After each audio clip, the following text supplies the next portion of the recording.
lives in a monochrome world, broken from the sight through her lonely eyes. It reflects the ocean and stars, but her cry echoes around the simple loss of love in her heart, making this whole fairy tale alive. And sorrow's tender embrace, this was never meant to happen.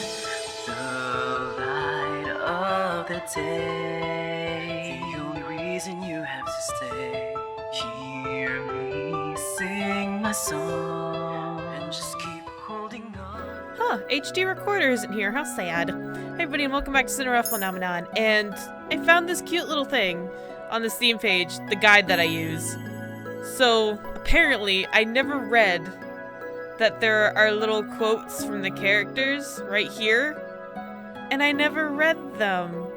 The best people princess look beautiful. The way you look outside has to match what you have inside. What's Rumples? To be romantic and loving, that is the epitome of goodness. Show someone affection and they will return it twofold. I think I've heard that before.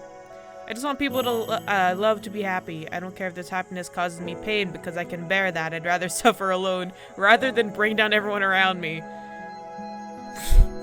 Rod. Damn. Adults aren't like children. They worry too much and don't appreciate the small joys in life. As we grow, we forget how to be happy. His last name is Cresswell. I didn't know that. Rod Benedict. Yep, Windensov. Aight. Rod Benedict Windensov. Let's continue. Fuck, where am I?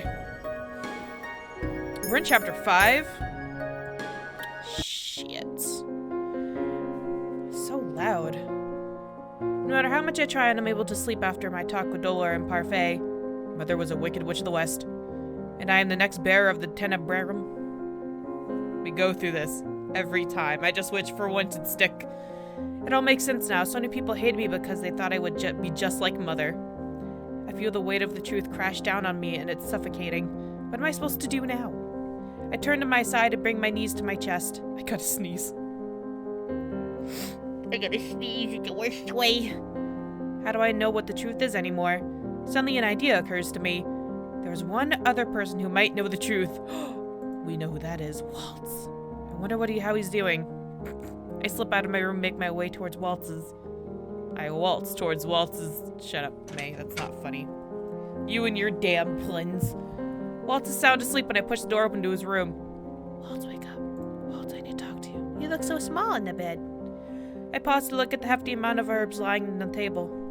Those herbs. Or herbs. Herbs or herbs? Why is there an H in front of it if it's pronounced herbs instead of herbs? Sorry, I didn't mean to click that. What? How do you pronounce it? Herbs. Herbs? Herbs. I'm just confusing myself. Remember a niece once told me that they help with pain. Rumple and Anise have given Waltz a lot of them. Oh, right, shit. He done passed out when we last saw him, didn't he? Thoughts about the truth of my mother retreat to the back of my mind as I remember the encounter with Varg. Waltz would never have gotten hurt if it wasn't for me. Isn't it? Yeah, isn't it? Fuck, I don't want you. I don't want you. Boop. Isn't it? Where the fuck am I? Wait, I thought we were in chapter... No, we're in chapter 5. I thought we were in chapter 6. Okay, well, we gotta cry, so... Boo-hoo. For the first time in years, I let my tears flow freely. I would not even know I am crying. I find myself talking aloud. You said that crying doesn't make a person weak. Look at them tears. But it certainly makes me feel that way. You're not weak. Princess. Oh, good morning, baby. Are you okay? Are you okay? I'm laughing because I feel bad. I'm not laughing because it's funny. I'm laughing because I feel bad. Oh, honey, you don't look okay. You got bandages all over your face. I feel bad. Are you okay? When did he wake up? When you started talking out loud? You're the strongest person I know. I am not. I feel so bad. Walt's voice is soft and his words are slurred. Poor baby. He is clearly still under the influence of the medication he's been given, but he still continues to speak. Despite everything you've gone through, you're still standing on your 2 feet. I cannot lie anymore. I've only been pretending to be a strong person. Oh, we're letting it all go now. We're letting all the feels flow. But I cannot do this anymore, knowing that all this time I have been lying, living a full life of lies. Life full of lies. I'm questioning even my mother's affections now. She didn't care. Sorry. That was the truth. Another dangerously gloomy thought hangs at the brink of my mind. My mother did not care about me, that means. No one did at all. Oh! Man, I had a good attitude when I came to record this. Now I just feel bad. Now my heart just hurts. I do. I care. I love you. I care about you, Sexto. Ah. Walt's voice begins to grow weak as his eyes flutter closed. Baby, don't go. You're tired, Waltz. You should sleep. Sexto. His voice was slurred and slow, but hearing him say my name, sorry, without the title somehow feels nostalgic. My shirt is completely wrapped up around my body. Please don't cry. Little star. What? Waltz closes his eyes, finally surrendering to sleep. Is that my nickname? I take a deep breath and leave his room, closing the door quietly behind me. I actually forgot the reason why we went into Waltz's room. I have literally forgot the reason. Why were we there? I can't remember. I need a tissue because I'm so sad. I need a tissue for my issue. Again. Okay. Abra. Cadabra. Bam. Teach me how to do it. Magician never reveals his secrets, little star. You always say that, you jerk. Please. Please. Please. What the fuck was that? Just this one. Please. Please. On your birthday, I'll teach you how to do it on your birthday. Which one? Yeah, you promise? Promise. Cool. I wake slowly, the dream somehow still clear in my mind. Dream about Waltz? Was that a memory? Fuck, we'll never know. I shake my head before I glance at the clock, stopping to stare at the time.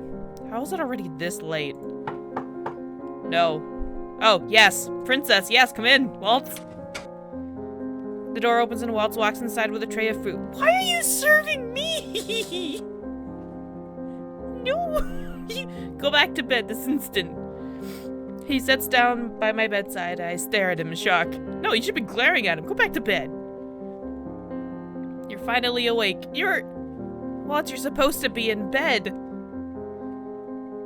I'm only injured. Not an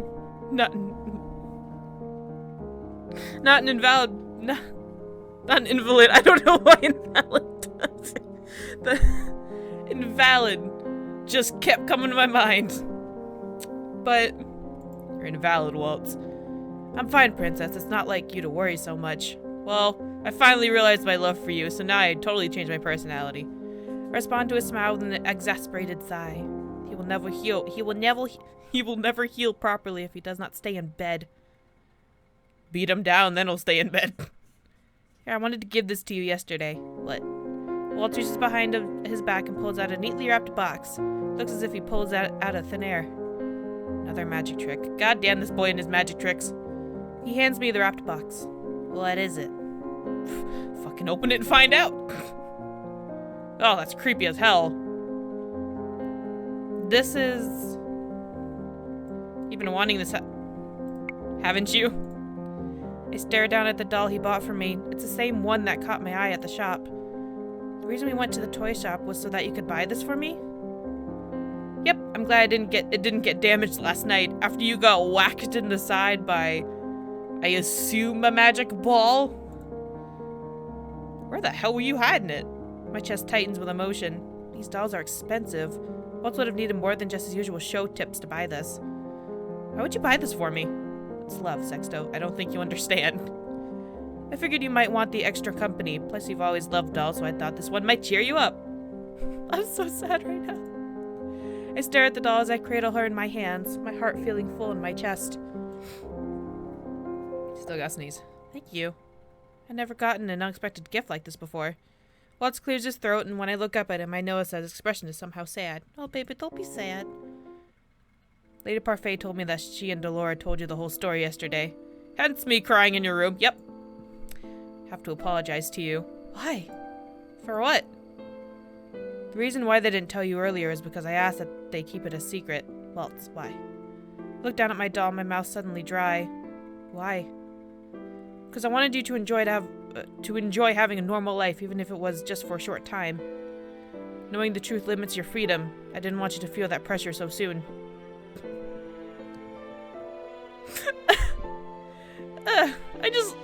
I love Waltz so much. That just being with him hurts my heart. Him and Fritz, I love them so much.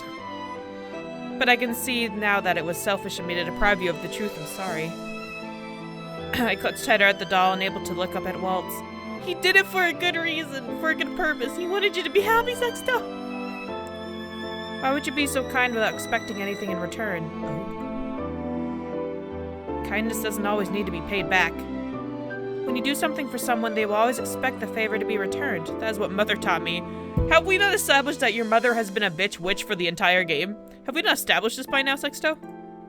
From what I've experienced, no one is ever kind without expecting something in return.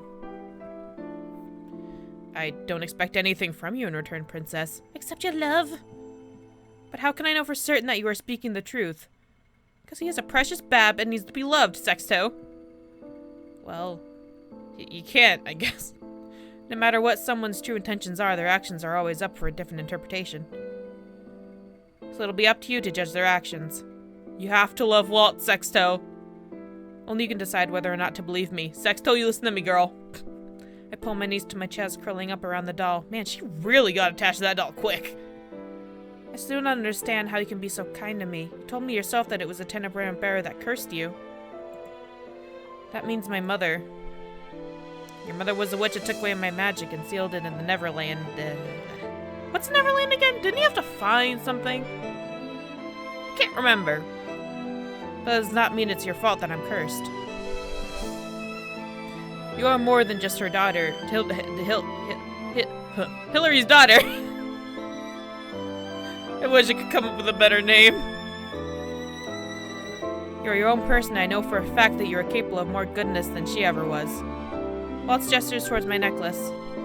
You're only 2 good deeds away from breaking your curse. I would not have accomplished the first one without your help. In fact, I have done nothing to help break your curse. My voice trails off, even though I actually read the entire thing, as my thoughts begin to come together. Waltz, to break your curse, you need to find Tinkerbell and Neverland, right? What do they look like? Should I Google it? Neverland is a gold box with a carving of wings on the top, and Tinkerbell is a matching key. Ah, makes sense. I said up abruptly. We have to go to the palace. Oh, fuck no. Walt stares at me, his expression clearly perplexed. What? Why? Because I know where to find Tinkerbell and Neverland. Hold on a fucking second. I remember, I don't think it was this route, I think it was the last route. That at the end she had a box, but she didn't open it? I feel like I remember a box that I was so mad that we didn't open. Oh my god, we're coming full circle. Holy shit.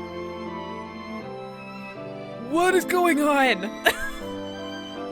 Am I the only one remembering that? Okay, front gates, here we are.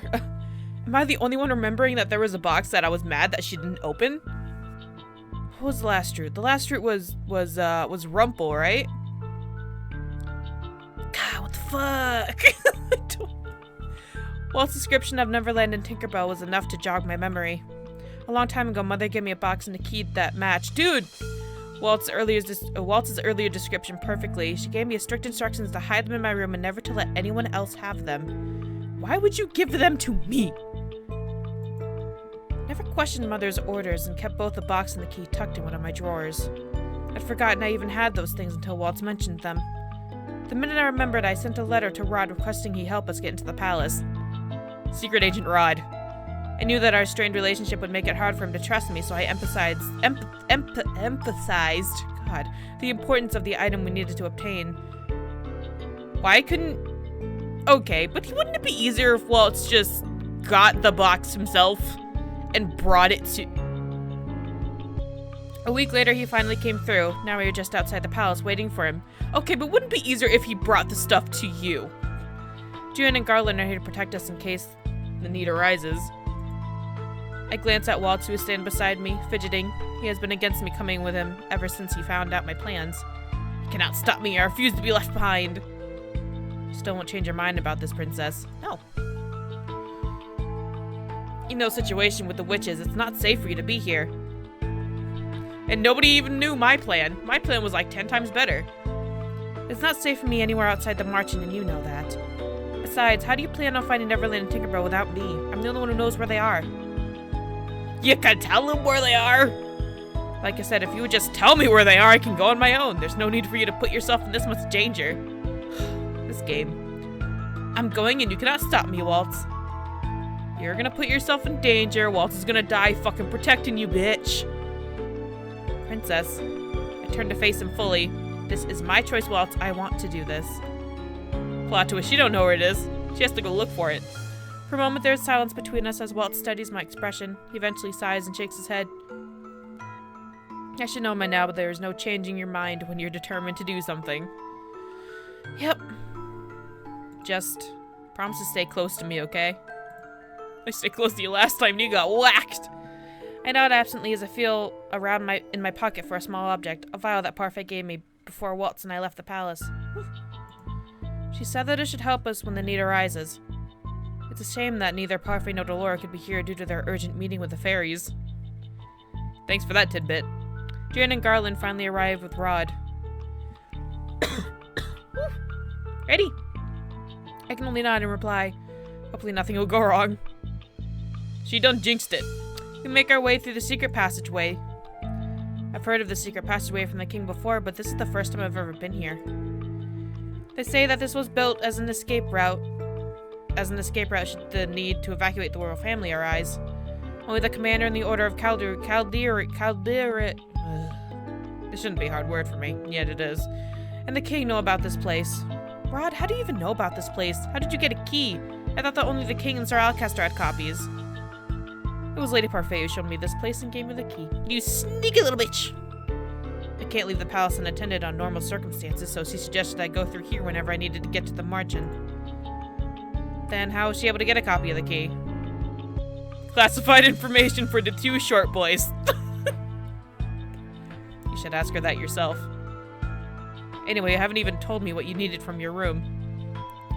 That's on a need-to-know basis, and you don't need to know, Rod. It's an item that will break Waltz's curse. I see. Why'd you take so long to respond to my letter? The palace has been on high alert since last week. Why?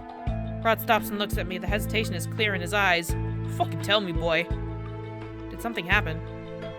A week ago, the king received a letter. A warning. A letter. It said that 3 days from now, the king will be judged and convicted. His crown will be given to one more worthy. The fuck? We know it's all Alcaster, but the fuck? Wait, no, it's not Alcaster. Well, he's part of it, but... it's fucking Sexto's mom, right? I stare at Rod with a slow understanding. 3 days from now, but that date... your 18th birthday. Ha! Ha! I continue to stare at Rod in disbelief. This cannot be coincidence. But a new king? Do you think someone is specifically targeting my father? All we know, we all know the royals are always in danger. But this threat had made the king especially nervous. Are the witches involved in this? The silence that falls within the tunnels is heavy. They think there is a good chance they must be. That's why the Order of Caldera has tightened security. We continue walking in silence. Eventually, Rod points out something ahead of us. Here we are. The dim light of the tunnel illuminates the rusted door that leads into the palace. Yeah, we're here. Home sweet home. Rod looks around warily while Waltz and I quickly duck into the shadows of a column. The guard will be doing the rounds on the side soon. We need to hurry. Okay. The hallways are thankfully quiet as we traverse them. Rod did a good job of scoping out the times of patrol. Eventually we reach my room. The I stop at the door to my room, suddenly overwhelmed by nostalgia. It's been so long since I've been in my room. Is this Emmy's room now? No, by the king's order, your room has been untouched since you were cursed. Then what has become of this room? Probably nothing. I look at Rod in shock as he studies the door to my room with a complicated expression on his face. I think maids are set in here to dust occasionally, but otherwise everything should just be as it was before. But why would the king keep this room as it is?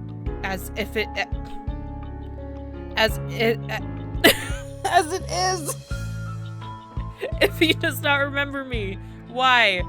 Oh, I had to belt that friggin' sentence out. I turn back to the door thoughtfully, then glance at Rod. Just fucking open the door! We can handle the rest. You should leave before you draw any unwanted attention. I don't want you to get in trouble. Don't worry, we'll figure out a way to get back to the passage without alerting anyone. Okay, but wouldn't we get in less trouble if somebody were to spot us and we were with Rod? Because we could say we're his friend or something. What? You've changed. Hey, fuck you. What do you mean by that? You never had cared about it.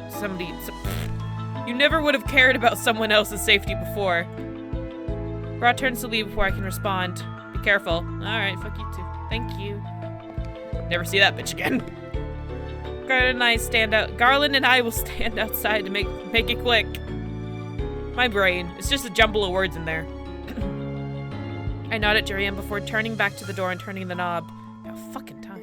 I glance at Waltz and he nods at me. I take a deep breath and open the door. Plot twist, it's booby-trapped. Oh.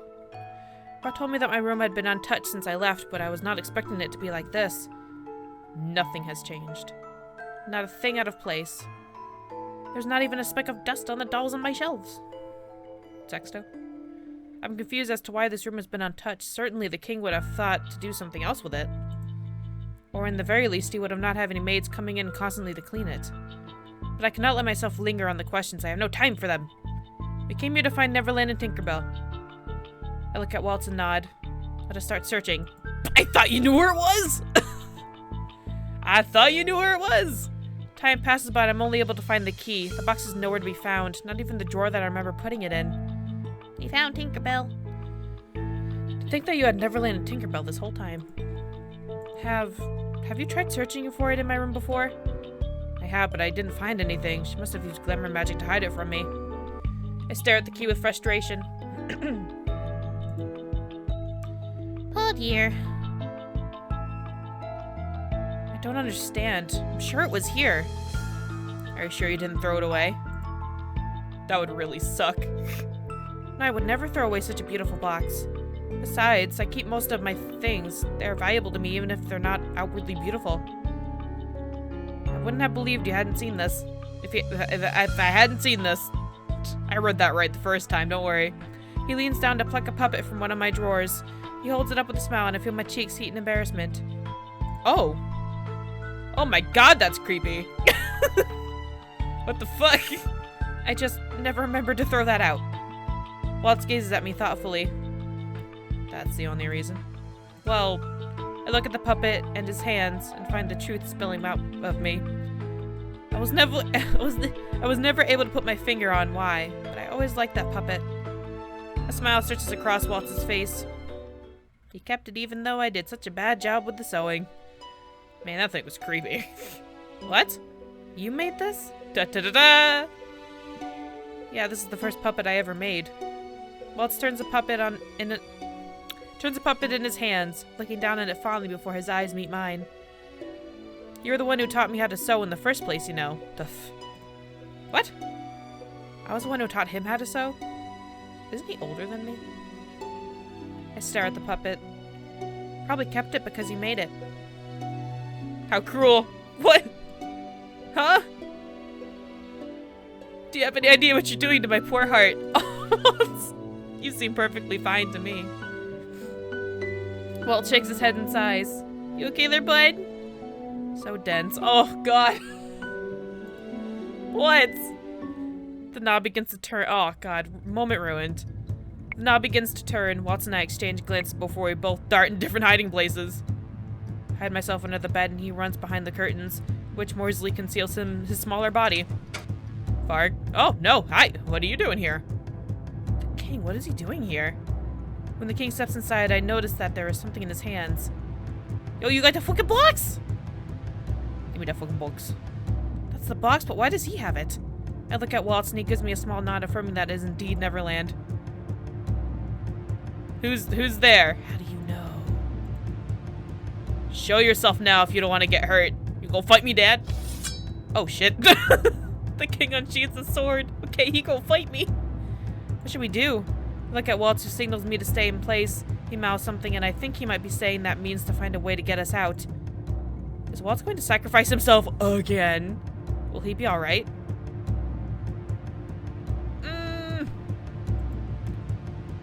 Stay. Stay. We're staying. I nod at Waltz. He steps out from the curtains and raises his hands in surrender. Forgive me, Your Majesty, I'm just snooping. Gasp. I know you. You were her apprentice. Waltz, was it? Yes, I'm shorter than you remember, though. Remember then that Waltz had worked for Mother, so naturally the king would know who he was. It's been a while, Your Majesty. Why don't you still remember me? You haven't changed, not at all. Now what are you doing in my forgotten daughter's room? So she really did curse you for betraying her. Not gonna question... Betraying her? Betraying her how? The king places his sword back in his what the fuck? In his sheath. I'm just gonna say that. I have no idea what you're doing here now, but... The king surprises us both by getting down on one knee and bowing to Waltz. Long live the king! Your Majesty, you shouldn't... I was never able to thank you after the war, so thank you. You can thank him even more by giving him the box. You did so much for our kingdom, Waltz. Oh my god, what's going on? So thank you. We owe you our lives. If only all witches were as good as you. The king stands once again, his posture stiff and straight. Box, box, give me the box. There are more of us than you think, Your Majesty. I am lost. What are they talking about? But I didn't do it for the kingdom. Waltz turns to look at me suddenly, a small smile on his face. I did it for her! Oh, my heart! How do you know what you're doing to me? Why do you do this? Oh, it hurts. Her, who are you talking about? Waltz nods his head at me. It's alright, Sexto. I slide out from my hiding place and stand in front of the king. It's been months since I last saw him. The king's eyes widen as he looks at me. You're that girl from the gates. You remember me? It's more like I found it impossible to forget you. Huh. What? I have a lot of questions for the two of you, but the most important is why you're both in this room. In my room. Regardless of the fact that I know you, Waltz, you have still broken into the palace. Ugh. He would not have done it if we did not have to. I steel myself for further scolding when the king turns to look at me. That box you are holding, we need to break it. We need to break we need it to break Walt's curse. No, we need to break the box. How did you come to have it, Your Majesty? The king looks down at the box, as if only noticing it for the first time. How the fuck did this get here? I was in the room the other day and noticed a chip on the side of the box. I took it to get fixed. A chip. Did I drop it once a while back when I did not think to get it fixed myself? Why would you do that? The king looks around the room and a faraway look in his eyes. This room is special to me, though I do not know why. I feel like this room and I are both waiting for someone to return, and everything must be perfect for when they do. I feel my chest tighten even as the king huffs out a derisive laugh. What am I saying? He cannot miss me when he does not remember me. He can't. Right? But if this box is all that you require, Waltz, you may have it. It is the least I can do after all that you've done for us. Whew. The king holds out the box to Waltz, who reaches out to take it. Thank you, Your Majesty. Look who we have here! Oh god, we all freeze at the sound of the new voice. I turn and find an all too familiar figure leaning against the doorway, a mischievous grin on his face. Let me guess! Oh, nope, not who I thought it was. What a sweet little reunion. Harg. Let me guess, that's the end of the chapter, huh? That's what I thought. That's why I kept this episode going, because I knew it was it had to be the end of the chapter. Anyway, considering it's the end of the chapter, I'm gonna leave it on a lovely little cliffhanger, because it's fun. And I guess we'll see you next time. Or see me next time, or see them next time. We'll see Varg next time. Somebody might die, I don't know. Anyway, in the next episode. Bye-bye.